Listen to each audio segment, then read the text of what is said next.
Sanibonani guys, igama uNqobile niphathela amazwi la eIthonga ngomhla ka-21 January. Kubi guys koMagwaza, seloke nje kuboshiwe uMakhumalo laphaya ekhaya, akusafani nakuqala. Nomakhelwane-ke abayibekile phansi, bayahleba bayasho ukuthi-ke uboshwe njengenja, wayovalelwa kabuhlungu evenini, eboshwa phela amaphoyisa ngayizolo ngokuthi ubekwe icala lokubulala umuntu. Abangakholelwa nokukholwa ukuthi umuntu wesifazane wonke angalenza. Guys, uNokwanda-ke uyabuzisisa-ke kuNjinji benoSanele ukuthi ngampela usisi wenzeni. Napho omakhelwane bekhuluma la bathi usisi ungumbulali. Yini ngampela amaphoyisa athola ubufakazi la ekhaya? Hhayi, uNjinji-ke benoSanele bazama ukumfihla-ke uMakhumalo, bathi nje iphutha leli, uNtanzi nje wonke lona akenzanga lutho uMakhumalo. Bebebazi kahle ukuthi ngampela umbulele uMduduzi. Kupheli-ke lapho guys. Ngale ejele, hhayi zimbi iy'ndaba. uMakhumalo ubeyitshela ukuthi ukuhlala ejele, hhayi amanzi amancane, kodwa uyabona manje ukuthi cha, akusiwona umdlalo lowaya, iyashisa insimbi. Kade etshela-ke guys-ke uSanele indodana yakhe ukuthi yazi bekade eyitshela ukuthi umnqobile uNtanzi, kodwa uyabona ukuthi uhlulekile manje. Washo ukuthi mntanami ngizame konke, ngizame konke, angazi ngibhedephi, angazi ngampela ngihlulekephi. Uyasho-ke uSanele ukuthi ma, ngosukukhathazeka ngizokukhipha kule ndawo. Uthi hhayi mntanami, kanti khululeka, hhayi ukuhlala la akukubi ngale ndlela le ocabanga ngayo. Usho njalo uyakhala ney'nyembezi, kuyacaca nje bha ukuthi umlomo ukhuluma enye into, kodwa-ke umzimba nawo ukhuluma okuhlukile kunokukhulunywa umlomo. Uyasho-ke ukuthi uyazi mntanami, nisakhula ngangifuna into eyodwa for nina, ngangifuna ukuthi nje nibe nokuphepha, nikhule ngokuphepha. Mekuwukuthi ukuhlala kwami la ejele kusho ukuthi-ke nizophepha nivikeleke, hhayi kulungile, ngizomane ngisamukele lesi sinqumo lesi. Wathi uSanele ngithe ma ngizoyenza iplani ngikukhiphe lana. Wathi ngizothini ngampela ku-Ayanda ma, mekuthi wena ula ejele? Wathi mtshele u-Ayanda mntanami ukuthi ngizame konke mntanami.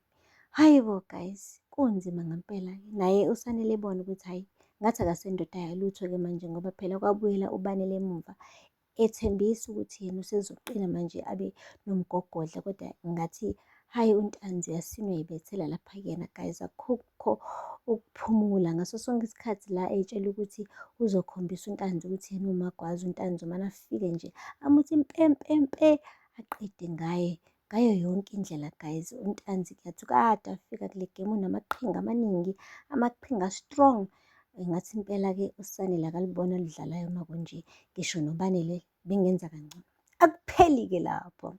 Kule nto kontanzi-ke guys, uZama namhlanje bamgifte ngebhangela guys eligcwele amadayimani. Ebongwa phela uNtanzi ngokuthi-ke ube yindodakazi strong, emkhiphile ejele, yaphinde yakwazi ukumela isibongo sakoNtanzi. uZama-ke bekade eyibona eyi-princess, namhlanje ebona phela uyise emspoiler. Kanti-ke neMeya ayisapheli laphaya koNtanzi, isihlezi isegcekeni lakhona, iphuza amawayini, kuxoxwa indaba nje yokwakha imali, amabhizinisi, kuxoxwa nje impumelelo kuphela. Kuthe kusanjalo-ke wabe kuqhamuka uSanele eyicasukele phela ngokuthi unina uboshiwe. Uthe mefika nje khona-ke wathi ya, nibhizi nephuza amawayini la, emawami mina ulele laphaya ejele. Wathi yabona wena Ntanzi, ubulala ubaba, wabulala umfowethu, manje usungifuna ukungibulalela umama. Wathi hey wemfana, nawe uzomane unyamalale, kungaziwa nanokuthi washonaphi. Wathi anginandaba, vele umbulali wena. Ngithi manje khipha ma, uyazi ukuthi uwena isigelekeqe, uwena okufanele ukuhlala kuleya ndawo, hhayi ma. Wamane nje uMeya wambuka, wathi wena Meya, nawu la, uyazi uPremia ukuthi ula? Yazi mengase ngimtshela uPremia ukuthi ushomene nse shiqi noNtanzi ukuthi umsebenzi wakho ngakuphelela. Wamane wathi uMeya, hey wemfana, ubogada amazwi wakho. Kokuqala wena usancenga amathenda la kumina, ngizohamba ngiyoqalaqalaza nje lapha emathendeni akho ukuthi kuhamba kanjani, bese-ke inhlanzi ishelwa amanzi. Wathi ungakhohlwa phela ukuthi-ke njengoba nje uthola amathenda kangaka, hhayi kuleli bhizinisi uyathola uphinde futhi kuke kome nje kube dry. Uyezwa ukuthi ngithini kuwena? Wahleka uNtanzi wathi mntanami, ngifuna wazi ukuthi manje usuzongena emagcekeni endlala. Welcome to emagcekeni endlala. Okusho kona-ke guys ukuthi bazovala umpompi-ke manje ngisho amathenda laphaya koMagwaza angeke bese wathola.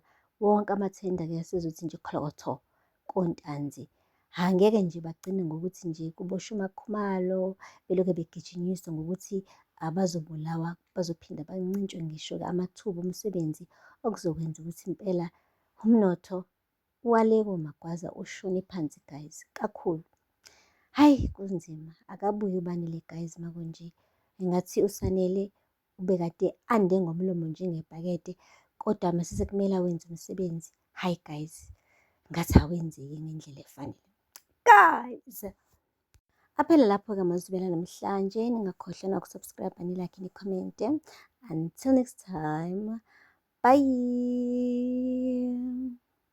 Sanibonani guys, igama uNqobile niphathela amazwibela eIthonga ngomhla ka-21 January. Kubi guys koMagwaza, seloke nje kuboshiwe uMakhumalo lapha ekhaya, akusafani nakuqala.